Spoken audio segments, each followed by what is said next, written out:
আজ শুক্রবার। খানবাড়িতে ব্যস্ততার হইচই সবার মাঝে। বাবুর্চিরা রাত জেগে রাতভর রান্নার কাজে ব্যস্ত। রান্নাবান্নার কাজ এখনও শেষ হয়নি, আরও ঘণ্টাখানেক সময় লাগবে। খানবাড়ির মেজবানে দাওয়াত দেওয়া হয়েছে প্রায় 10,000 মানুষের মতো। তাদের রান্নাবান্নার আয়োজনটাও বিশাল। বাদ পড়েনি কেউ।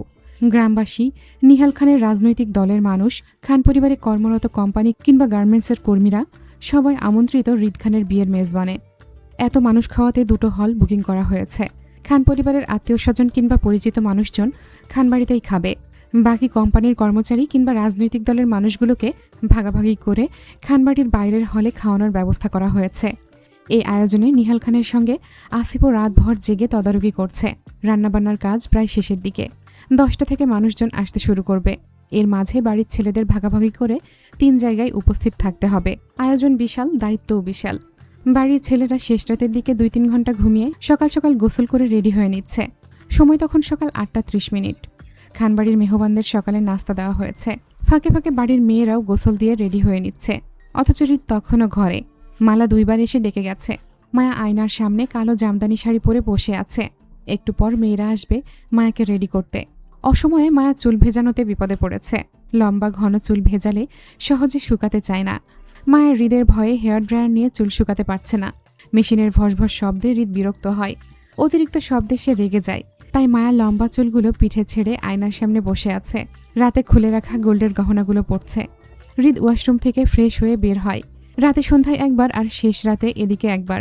2বার গোসল করায় সে এখন আর গোসল করেনি। অসময়ে বারবার গোসল করলে তার জ্বর আসতে পারে। শেষ রাতে গোসলের কারণে এখনও তার চুল ভেজা। হৃদ হাতের তোয়ালেতে কাঁধের পেছন মুছতে মুছতে মায়ের পেছনে দাঁড়ায়। আয়নাতে মায়াকে কালো শাড়ি পরে বসে থাকতে দেখে কপাল কুঁচকালো। কালো শাড়িতে মায়ের রূপ যেন চকচক করছে। গোল্ডের গহনাপত্রে সেই রূপ দ্বিগুণ উজ্জ্বলতা বাড়াচ্ছে। হৃদ বিরক্ত হয়। এখন তার হাতে সময় নেই। বাইরে সবাই অপেক্ষা করছে। অথচ বউকে দেখে তার মত বদল হচ্ছে। হৃদ দেয়াল ঘড়ির দিকে তাকিয়ে আবারও সময়টা দেখে নিল। অসময়ে মনের চাওয়াকে দমিয়ে বিরক্ত ভঙ্গিতে হাতের ভেজা তোয়ালেটা মায়ের মাথার উপর ফেলে বলে, সরো ইডিয়েট। কাজে বাধা পাওয়ায় মায়া মাথার তোয়ালে টেনে আয়নার ভেতরে হৃদের দিকে তাকিয়ে বলল, পারবো না, আপনার আগে বসেছি আমি। আজ আমার বিয়ে, আমি অনেক ব্যস্ত, আপনি সরেন। মায়ের কথায় হৃদের কপাল কুঁচকে আসে। সে তীক্ষ্ণ চোখে মায়ের দিকে তাকিয়ে বলে, বিয়ে? কিসের বিয়ে? কিসের আবার? আমার আর আপনার বিয়ে? ওইটা বিয়ে না, মেজবানি, স্টুপিড। মায়া দমে না গিয়ে নিজের হয়ে সাফাই গিয়ে আয়নার দিকে তাকিয়ে কানের দুল পড়তে পড়তে বলে, যেটাই হোক সেটা তো আমাদের জন্যই, তাই না? তো? হৃদকে তীক্ষ্ণ গলায় পাল্টা প্রশ্ন করতে দেখে মায়া বিরক্তিতে বলল, তো কি, আমি সাজব না? না। হৃদের কথায় মায়া অবাক চোখে তাকিয়ে বলে, না মানে? কেন সাজব না আমি? আমার পছন্দ না তাই। মায়া রেগে ঠাস করে উঠে দাঁড়ায়। রাতে সবকিছু ঠিকঠাক ছিল, এখন আবার মায়াকে সাজতে নিষেধ করছে কেন এই লোক? মায়া খুব আফসোস করে বলে, আচ্ছা সত্যি করে বলুন তো, আম্মু আপনাকে পেটে নিয়ে এমন কি খেয়েছিল যার জন্য আপনি সিঙ্গেল এক পিসে জন্ম নিয়েছেন পুরো খান বংশে? আমি আপনার মতো এত তাড়া লোক ইহজন্মে 2টো দেখিনি। আপনার বাপ, দাদা, ভাই, 14 গোষ্ঠীর মানুষ সবাই কত ভালো, কত সহজ সরল, শুধু আপনি বাদে। সবাই উত্তরে গেলে আপনি দক্ষিণে হাঁটেন, সবাই রাইট বললে আপনি রং বলেন। আর মেজাজ তো মাশাল্লাহ, পোলা তো নয়, যেন আগুনের গোলা বারুদ। তো তো কি, এত গোলা বারুদ নিয়ে কি সংসার করা যায়? হৃদের দৃষ্টিতে তীক্ষ্ণতায় স্পষ্ট। ভ্রু কুঁচকে বলে, আমাকে বিয়ে করার সময় মনে ছিল না এটা? বিয়ের পর মনে হচ্ছে আমি গোলা বারুদ? হৃদের কথায় এক আকাশ সমান হতাশা দেখা গেল মায়ার মাঝে। মায়া ভীষণ হতাশ হয়ে বলল, বিয়ের আগে আমি জানতাম নাকি যে আপনি এমন হবেন? কাজী সাহেব বিয়েতে আমার মর্জি কই জানতে চেয়েছিল। তিনি তো সোজা আমার বিয়ে পড়িয়ে ক্ষান্ত হয়েছিলেন। মনে নেই আপনার? আছে। তাহলে? হৃদ কপালের এক পাশ হালকা চুলকে বলল, ধরো তুমি আগে জানতে আমি কেমন। বিয়েতেও তোমার মর্জি জিজ্ঞেস করা হলো, তখন তুমি কি করতে? আমায় বিয়ে করতে না?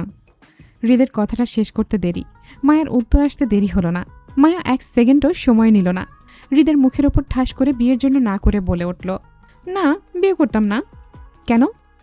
আপনার মতো মেজাজি মানুষকে কে বিয়ে করতে চাইবে? আমি তো ভাই সহজ সরল দেখে কাউকে বিয়ে করতাম। সুখে কে না থাকতে চায় বলুন? হৃদ এবার সত্যি সত্যি রেগে গেল।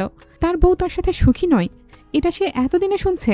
হৃদ শক্ত চোয়ালে বলে, তুমি বলতে চাচ্ছ তুমি আমাকে বিয়ে করে সুখী নও, দুঃখী? অবশ্যই হৃদের শক্ত চোয়াল দেখে মায়ার জিভ কামড় দেয়। কথায় কথায় মায়া অনেক কিছুই হৃদকে বলে ফেলেছে, যেটা মায়ের হৃদকে মোটেও বলা উচিত হয়নি। মায়া আমতা আমতা করে বোকা হাসে। হৃদের কাছে নিজের সাফাই গেয়ে বলে, আপনি ভুল ভাবছেন, আমি কিন্তু বিয়ে আপনাকে করতাম, বুঝেছেন? আল্লাহ আমাদের জোড়া লিখেই দুনিয়াতে পাঠিয়েছেন, তাই না? না করার কোনো প্রশ্নই ওঠে না। না করলেও আল্লাহ আমার কথা শুনতেন না। যার জোড়া যেখানে তাকে কিন্তু সেখানেই যেতে হয়। আপনার সাথে তো আমার ওপর থেকেই ফিক্সড হওয়া ছিল, তাই আমার না করাতে কিছুই হতো না। বউ কিন্তু আমি আপনারই হতাম। হৃদ তখনও চোয়াল শক্ত করে দাঁড়িয়ে আছে। মায়ের সাফাই দেওয়া কথায় যে হৃদ গলেনি সেটাই স্পষ্ট। মায়া এই মুহূর্তে হৃদকে রাগাতে চায় না, তাই আবদার করে বলল, আপনি পাষাণ হলেও আমার জন্য অনেক ভালো মানুষ। আমি তো আপনাকেই ভালোবাসি, তাই না? তাহলে আপনার বউ সাজলে সমস্যা কোথায়? জুইও তো বউ সাজবে। রাগান্বিত হৃদ মায়ের বসার টুলটা পা দিয়ে সরিয়ে মায়ের মুখোমুখি দাঁড়ায়। ট্রাউজারের পকেটে হাত গুজে সোজা সাপটা বলে, শোনো হৃদ, তোমাকে কিছু কথা বলে রাখি। আমার লাইফে সবাই ম্যাটার করে না, আর না সবাই আমার পছন্দের তালিকায় আসে। যারা আমার পছন্দের তালিকায় আসে মূলত তারাই আমার জীবনে ম্যাটার করে। আর আমি যাদের পছন্দ করি তাদের সব কিছুতেই হস্তক্ষেপ করি। যেমন আমার বউ পছন্দ, কিন্তু বউয়ের উগ্র বেপরোয়া চলাফেরা নয়। আমার বউ শুধু আমাতেই সীমাবদ্ধ থাকবে। তোমার আনুষ্ঠানিক বিয়ে চাই, তাই আয়োজন করেছি। তোমার সমাজের সামনে আমার বউকে স্বীকৃতি দিতে চাই, সেটাও দিয়েছি। শাড়ি, গয়নাগাটি, মেকআপ এভরিথিং দিয়েছি। কিন্তু এইসবের পরে সেজেগুজে বাইরের লোকজনের সামনে ঘুরে বেড়াবে, সেই স্বাধীনতা দেইনি। আমি বউকে ভালোবাসি নিজের জন্য, লোক দেখানোর জন্য নয়। তাই আমার কথার অবাধ্য হয়ে কিছু করলে এবার আর ক্ষমা করব না। সোজা ট্রিগার চেপে ওপরের টিকিট ধরিয়ে দেব। Got it? মায়ার মুখটা ছোট হয়ে এলো। বিয়ের জন্য হৃদ মায়াকে কত শাড়ি, চুড়ি, গহনা কিনে দিল, অথচ এখন বলছে মায়া নাকি এইসব পরে সাজতেই পারবে না। মানুষ জানে হৃদ মায়ার 3বার বিয়ে হয়েছে, অথচ মায়ের একবারও বউ সাজা হলো না স্বামীর জন্য। মায়া মন খারাপ করে বলল, তাহলে কি আমি বউ সাজবো না? সাজতে মন চাইলে সাজবে, কে বাধা দিয়েছে? আপনি তো মাত্রই নিষেধ করলেন। আমি তোমাকে বউ সাজতে নিষেধ করিনি, বউ সেজে বাইরের মানুষের সামনে প্রেজেন্ট হতে নিষেধ করেছি। বাড়ির ভেতরে 100 বার বউ সাজো, কিন্তু সেজেগুজে বাইরে যাওয়া নট অ্যালাউ। মায়া হৃদের কথায় সম্মতি দিয়ে আবদার জানিয়ে বলে, ঠিক আছে, বাইরে যাব না, কিন্তু আপনি আমার সাথে ছাদে বিয়ের ফটোশ্যুট করবেন। আমাদের কতবার বিয়ে হলো, অথচ বিয়ের একটা ছবি পর্যন্ত নেই। বলা তো যায় না আবার কখন কোন অঘটন ঘটল, তারপর দেখা গেল প্রমাণের অভাবে আবার কেউ আমাকে বিয়ে করে নিতে চাইল। হৃদ রাগে তৎক্ষণাৎ মায়ের গাল চেপে মুখোমুখি ধরে দাঁতের দাঁত পিষে বলে, জবান বেশি চলে না? সামনে দাঁড়িয়ে আছি দেখেও অন্য পুরুষের নাম নিস? মায়া 2 হাতে টেনে হৃদের হাত থেকে নিজের গাল ছাড়িয়ে বলে, আরে ধুর, আপনি কিছুই বোঝেন না। আজকে আমাদের বিয়ের অনুষ্ঠান, কোথায় শখ করে বউকে 2-4টা চুমু খাবেন তা না করে শাসাচ্ছেন। বুইড়া বেটা, সরেন। এইদিকে জুই প্রেগনেন্ট। অনুষ্ঠানের মাঝেই জুইকে নিয়ে হইচই পড়ে যায় হঠাৎ সে অজ্ঞান হওয়াতে। মায়া ও জুই দুজনেই ছাদের স্টেজে বউ সেজে বসেছিল। ফটোশ্যুট ও মানুষের ভিড়ে হঠাৎই জুই জ্ঞান হারায়। সবাই ভাবে অনুষ্ঠানের চাপে না খাওয়া আর ঘুম না হওয়া থেকে জুই জ্ঞান হারিয়েছে। পারিবারিক ডাক্তার দেখানোর পর তিনি জুইয়ের সুখবর ঘোষণা করেন। বিষয়টা মুহূর্তের মাঝেই খানবাড়িতে ছড়িয়ে পড়ে। বউ দেখার সঙ্গেই জুইকে সবাই সাধুবাদ জানাচ্ছে অনাগত বাচ্চার জন্য। খানবাড়ির সবাই খুশি। মায়ের মা রেহানা বেগম এবং ফিহাকে নিয়ে খানবাড়িতে এসেছিল আরিফ। সুফিয়া খান বিশেষভাবে তাদের দাওয়াত করেছিল। সুফিয়া খানের কথার মান রাখতে আরিফ পেছনের সব কিছু ভুলে বোনের শ্বশুরবাড়িতে আসে। জুয়ের প্রেগনেন্সির বিষয়টাতে সবাইকে বেশ উৎফুল্ল দেখায়। ফিহা নিজেও 5 মাসের অন্তঃসত্ত্বা। ফিহার দেখাশোনা রেহানা বেগমই করেন। সকালে সবাই ভিড় জমালো আয়নের ঘরে। জুই শুয়ে রেস্ট নিচ্ছে। বাড়ির আনন্দ যেন দ্বিগুণ হয়ে গেছে। আয়নের বাবা মায়ের হাসি মুখটা দেখার মতো। বাড়ি ভর্তি মেহমানদের জন্য আয়নের বাবা মিষ্টি আনতে লোক পাঠান। আয়ন নিহাল খানের সঙ্গে সেন্টারে ছিল, মেহমানদের খাবার তদারকি করছিল। ব্যস্ততার শেষ নেই। জুয়ের অসুস্থতার ব্যাপারে প্রথমে তার ধারণা ছিল না। বাবার ফোন পেয়ে সে তৎক্ষণাৎ সবকিছু ফেলে চলে আসে খানবাড়িতে। বাবা হওয়ার আনন্দ ও উৎফুল্লতা আয়নের মাঝেও স্পষ্ট। উপস্থিত এত মেহমানের মাঝেও মায়া নীরব। কয়েক ঘন্টার জন্য মায়ার মাথা থেকে মা হওয়ার বিষয়টা ছুটে গিয়েছিল। কিন্তু জুয়ের প্রেগনেন্সির খবরটা শুনে তার মনের কষ্টগুলো আবারও তাজা হলো। এমন না যে জুই প্রেগনেন্ট বলে সে কষ্ট পাচ্ছে। মায়া জুয়ের জন্য ভীষণ খুশি, কিন্তু সে নিজের জন্য দুঃখ পাচ্ছে। মায়ার পরে বিয়ে হয়েও সবাই একে একে মা বাবা হয়ে যাচ্ছে, শুধু হৃদ আর মায়া বাদে। মায়া বোঝে না, সবাই বেবি কনসিভ করতে পারলে মায়া কেন পারছে না? মায়া কি বেবি নিতে অক্ষম? মায়ের ভেতরকার কষ্টগুলো দলা পাকিয়ে কান্না চলে আসে। মায়া এতদিন হৃদকে দোষ দিত, হৃদের জন্য মায়ার বেবি হচ্ছে না বলে। কিন্তু এখন মনে হচ্ছে দোষ তো মায়ারই হবে, যার জন্য সে বেবি নিতে পারছে না। আয়ন বাবা হবে, এই আনন্দে বাড়ির সবাই মিষ্টি খাচ্ছে। হৃদকেও তার ভাগ দেওয়া হয়, কিন্তু হৃদ মুখে মিষ্টি তোলে না, বরং বিরক্তিতে কপাল কুঁচকায়। এবার নিশ্চয়ই মায়া হৃদকে শান্তি দেবে না এই নিয়ে। হৃদের সারা দিন কাটে ব্যস্ততায়। কথা ছিল হৃদ মায়ের সঙ্গে বিয়ের ফটোশ্যুট করবে, অথচ হৃদ ব্যস্ততায় বাসায় ফিরতে পারেনি। মায়ের সঙ্গে একটা কাপল ছবিও তোলা হলো না। মায়া হৃদের অপেক্ষাতেও নেই। সে রেগে মেগে ফায়ার হয়ে আছে। হৃদ বসার ঘরে ঢুকে মানুষের ভিড় দেখতে পেল জুইকে ঘিরে। জুইকে পুনরায় বসার ঘরে বসানো হয়েছে, সবাই সাধুবাদ জানাচ্ছে বলে। হৃদ সেদিকে মনোযোগী না হয়ে ক্লান্ত চোখে মায়ার সন্ধান করল, পেয়েও গেল। বসার ঘরের ডাইনিং টেবিলের কোণায় দাঁড়িয়ে হৃদের দিকে তাকিয়ে আছে টলমল চোখে। হৃদ মায়ের কান্না ও অভিযোগ মাখা মুখ দেখে সেদিকে এগুলো না। এই মুহূর্তে মায়ের কাছে যাওয়া মানে হৃদের জন্য বিপদ। হৃদ কাউকে কিছু না বলে গম্ভীর মুখে নিজের ঘরে চলে গেল। ঘর লক করল না, জাস্ট চাপিয়ে রাখল। হৃদ জানে তার আধা পাগল বউটা নিশ্চয় এখন হৃদের পিছন পিছন আসবে নিজের দুঃখ নিয়ে। হলেও তাই। হৃদ আয়নার সামনে দাঁড়িয়ে নিজের হাতের ঘড়িটা খোলার মধ্যেই মায়া ঠাস করে ঘরে ঢোকে। হৃদের পেছনে দাঁড়িয়ে রাগান্বিত ভঙ্গিতে বলে, আমার বেবি চাই, দারাজে অর্ডার করো। আপনি কবে দেবেন সেটা বলুন। কাল। আমি কিন্তু সিরিয়াস। মিঠু। হৃদের বেখেয়ালিপনায় মায়া রেগে মেগে হৃদের হাত টেনে কামড়ে ধরে। মায়ার শক্ত দুপাটি দাঁত হৃদের হাতের চামড়া ছিঁড়ে বসে যেতেই হৃদ তেতে ওঠে। মায়াকে ধাক্কা দিয়ে সরিয়ে দাঁতে দাঁত পিষে বলে, কামড়াকামড়ি করছিস কেন? ব্যথা পাচ্ছি না আমি? সাহস বেড়েছে? তাহলে দাঁত ভেঙে ডাস্টবিনে ফেলে দেব, বেয়াদব। হৃদের ধাক্কায় মায়া দেয়ালে আঘাত পায়। মায়া দেয়াল ধরে দাঁড়ায়, রাগে জেদে চোখ টলমল করছে পানিতে। হৃদের দিকে সে জিদ্দি দৃষ্টিতে তাকিয়ে আছে। হৃদ মায়াকে ধমকে আরও কিছু বলতে গিয়েও থেমে যায় মায়ের চোখে পানি দেখে।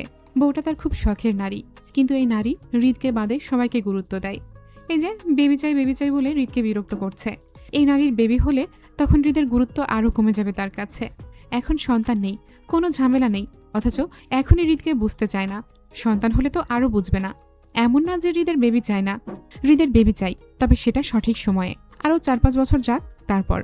কিন্তু এই নারীর জন্য হৃদের কোথাও শান্তি নেই। সংসার শুরু করার আগেই বেবি চাই বলে তার মাথা খারাপ করে দিচ্ছে। হৃদ মায়াকে কাঁদতে দেখে নমনীয় হয়ে আসে। হাত বাড়িয়ে মায়াকে কাছে ডেকে বলে, কাছে এসো। হৃদ হাত বাড়ালেও মায়া পিঠ মুড়ে বলে, না। হৃদ মায়ার বাহু টেনে নিজের কাছে আনে। মায়ার গায়ে ভারী কাজের লাল লেহেঙ্গা, মাথায় লাল হিজাব, গলায় হিজাবের ওপর দিয়ে গোল্ডের জুয়েলারি পরা। মায়াকে এত সব ভারী গহনাগাটিতে সেজে থাকতে দেখে হৃদ মায়ার হিজাব খুলতে সাহায্য করল। মায়া ঘেমে গেছে, চোখের পানি নাকের পানিতে মেকআপ নষ্ট হয়েছে কিছুটা। হৃদ টিস্যু দিয়ে মায়ের চোখের পানি মুছে দেয়, ফের হাত চালায় মায়ের হিজাব খুলতে। মেয়েলি জিনিসপত্রের ওপর হৃদের তেমন ধারণা নেই। মায়াকে হিজাব পরাতে গিয়ে মেয়েরা কোথায় কোথায় পিন মেরেছে হৃদ বুঝতেও পারছে না। সে যতই পিন খুলছে ততই আরেকটা নতুন পিনের সন্ধান পাচ্ছে।